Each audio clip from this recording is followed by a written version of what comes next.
नमस्कार दोस्तों, study Galaxy के यूट्यूब चैनल पे मैं आपका स्वागत करता हूं। दोस्तों, आज के इस वीडियो में हम करने वाले हैं कि ऐसी कंजंक्शन और प्रेपोजिशंस जिनके बाद यूज होता है डायरेक्ट इन्फिनेटिव का। वीडियो को शुरू करने से पहले मैं बता दूं कि डायरेक्ट इन्फिनेटिव क्या होता है। तो डायरेक्ट इन्फिनेटिव को सीखने से पहले हमें एक बार इन्फिनेटिव के बारे में पता करना पड़ेगा कि ये क्या होता है। इन्फिनेटिव क्या होता है? इन्फिनेटिव होता है टू के बाद जो वर्ब आती है, यानी टू प्लस वर्ब की फर्स्ट फॉर्म, इसको हम बोलते हैं इन्फिनेटिव। तो ये जो इन्फिनेटिव है इसका यूज हम क्यों करते हैं, आइए पहले इसको भी समझ लेते हैं। जैसे मैंने कोई सेंटेंस लिखा, ही कम्स हेयर, जिसका मतलब है कि वो यहाँ आता है। और अगर मैं ही की जगह शी लिखता हूँ तो भी क्या आएगा? She comes here. लेकिन जैसे ही मैं यहाँ पर सब्जेक्ट का नंबर चेंज कर देता हूँ, यानी कि एक प्लूरल सब्जेक्ट लगा देता हूँ, तो यहाँ पर क्या आएगा? दे कम हेयर।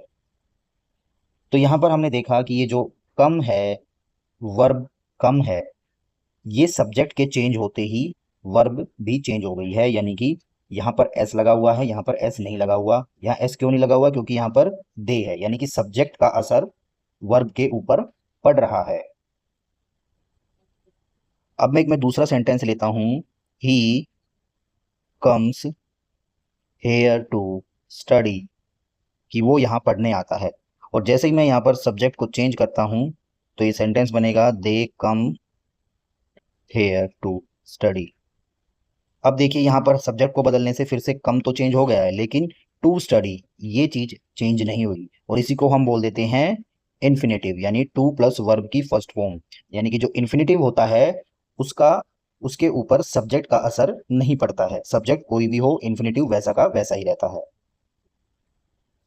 तो चलिए अब समझते हैं, अब ये डायरेक्ट इन्फिनेटिव क्या होता है।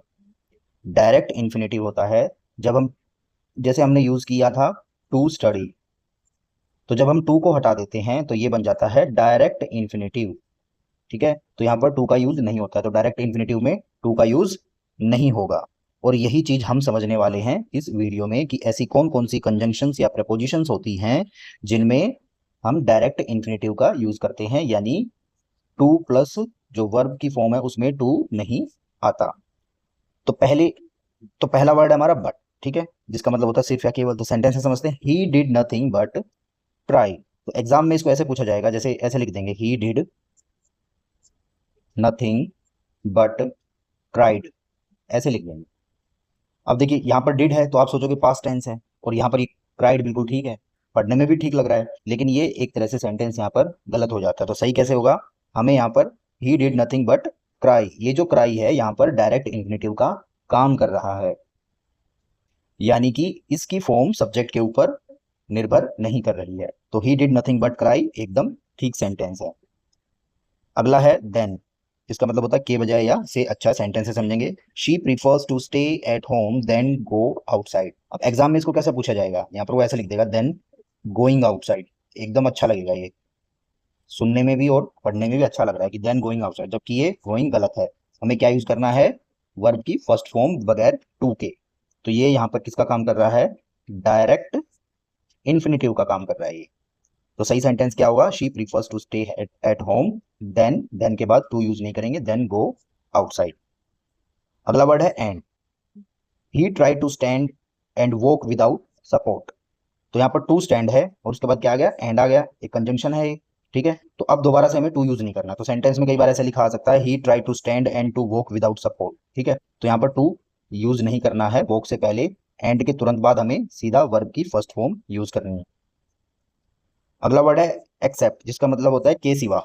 सेंटेंस से समझेंगे, she did nothing accept sleep all day. Sentence कैसे बना देगा एग्जाम में? जब गलती करके पूछेगा तो कैसे पूछेगा वो? She did nothing accept sleeping, ऐसे दे देगा, या टू लगा देगा, ऑल डे। तो ये स्लीपिंग एकदम गलत है। हमें क्या यूज करना? हमें देखना कि एक्सेप्ट आया है, और एक्सेप्ट के बाद रूल क्या कहता है? डायरेक्ट इन्फिनेटिव का यूज होगा, यानी वर्ब यूज होगी फर्स्ट फॉर्म विदाउट टू के। इसका मतलब हुआ उसने पूरे पूरे दिन कुछ नहीं किया सिवाय सोने के।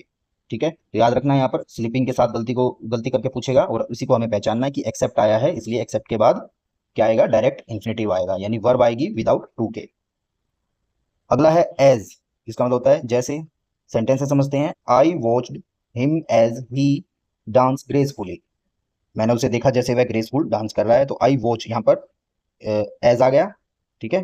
तो एज के साथ क्या यूज करना है हमें, direct infinitive, as he dance, ठीक है। तो I watched him as he was dancing, इस तरह से लिख देगा तो वो गलत है। तो सही क्या है, डांस, यानी इसको हम क्या बोलेंगे, डायरेक्ट इन्फिनेटिव।